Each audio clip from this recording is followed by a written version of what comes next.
Сәлем баршаңызға.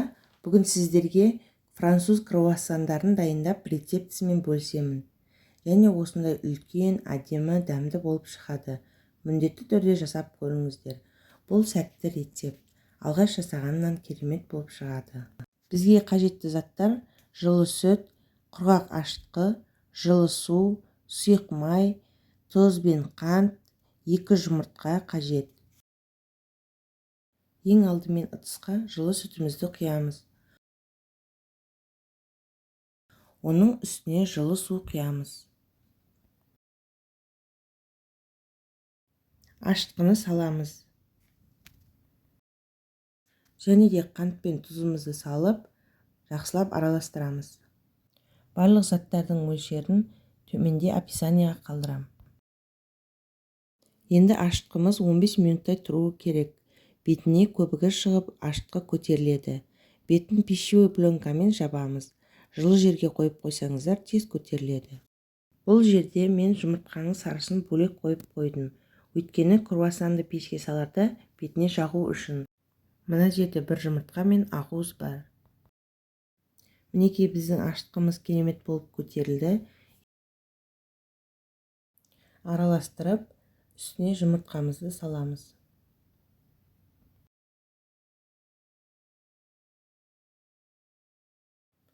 Жақсылап араластырып, сұйық майымызды құямыз. Енді ұнымызды аз-аздан сала отырып, жұмсақ қамыр илейміз. Ұнды електен өткізіп салған жақсы. Сол кезде круассан жақсы көтеріледі. Ұнның мөлшері сіздерде әркімде әрқалай болуы мүмкін. 100 грамм көп немесе 100 грамм аз болуы мүмкін. Қамырды жұмсақ етіп илеп, жылы жерге қойып қоямыз. Көтерілгенше бетін міндетті түрде жауып қоямыз. Мінекей бізде қамыр керемет болып көтерілді.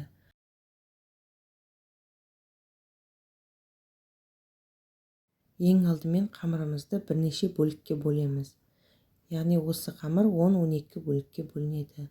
Дөңгелектеп бір шетке қоя тұрамыз да бетін жауып қоямыз. Енді бір-бірден жайып шығамыз. Шамамен қалыңдығы 3 мм болу керек. Дөңгелектеп жаямыз. Қатты үлкен қылып қажет емес. Кеуіп қалмасын деп бетін жауып қоямыз.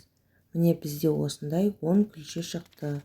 Араларына жақсылап ұн жағып, шықса жабыспайды. Енді әрқайсысына бөлме температурасындағы сары майды жағып шығамыз. Осылай силиконды күрекшемен жағып шықсаңыздар ыңғайлы. Болмаса қасықпен де жағуға болады. Көз мөлшермен саламын. Жұқалап жағып шықсаңыздар болады. Енді екінші күлшені бетіне қойып, оған да сары май жағып шығамыз.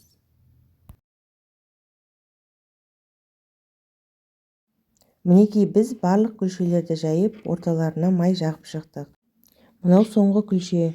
Бетіне сары май жақпаймыз.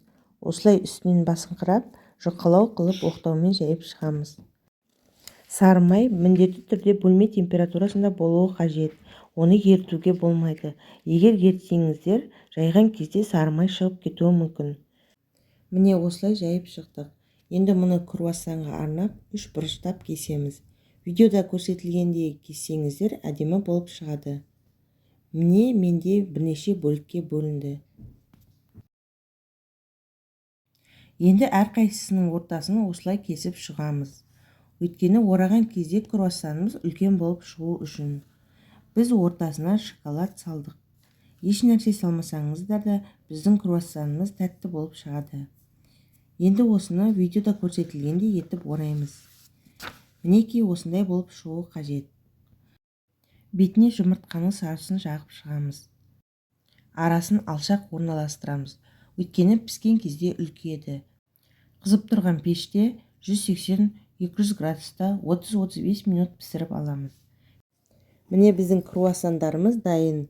Үлкен, әдемі болып шықты. Міндетті түрде жасап көріңіздер. Бұл рецепт өте сәтті рецепт. Алғаш жасағаннан-ақ шығады. Ортасы толықтай піседі. Сіздерге ұнайды деген сенімдемін. Егер видеоның соңына дейін қараған болсаңыздар, лайк басып, арнаға тіркелуді ұмытпаңыздар. Видеоның соңына дейін қарағандарыңызға рахмет.